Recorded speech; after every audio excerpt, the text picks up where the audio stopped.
Right, bar graphs, I mentioned very briefly in our histogram video.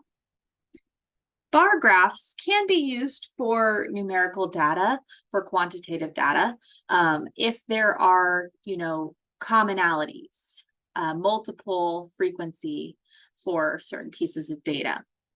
All right, but really they're very good when we have qualitative or categorical data. All right, they have similarities to histograms in the way they kind of look and the way that they are ran, except they're not going to be bins where we have multiple values within that one bin. It's going to be the data information, and the frequency is the height that goes along with that. So let's talk about an example here where we surveyed 15 students and we asked each and every student, what is your hair color? All right, and these were the responses that we got from these 15 students. The other could be purple or gray or something else other than blonde, brown, black, or red. All right, so we have one blonde. In fact, I didn't make a frequency table, but that can help us kind of see these. So let's create a frequency table real quick. Oops. Oh, a very bad frequency table. All right, you guys are getting the real lecture experience. This is what happens in class 2. All right, so we have our data value and we have our frequency. So how many times did someone answer blonde?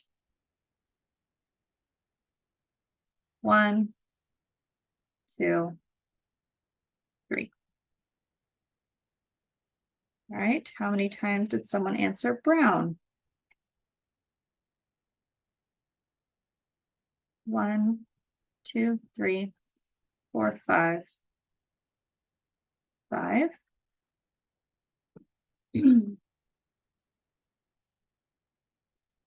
Black.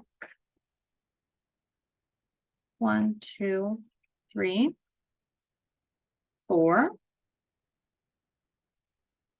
Red.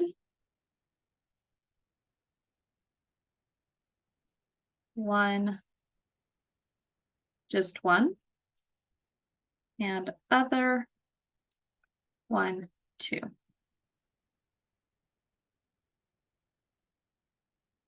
So when I go to make my bar graph, I'm going to have a space kind of on the bottom for each of these. We'll have blonde, we'll have brown, black, red, and other.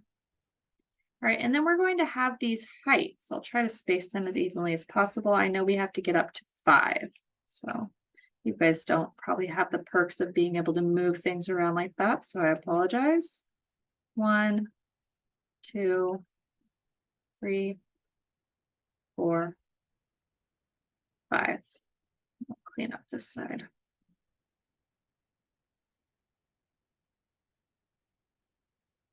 So the height of each of these bars, I'll do it in a slightly different color. There were 3 blondes. So we would have a bar above blonde like that, and we could fill it in. Doesn't need to be the most beautiful thing in the world. Those were representing, the bar representing our blondes. All right, for brown, there were 5. So we would have a bar of height 5.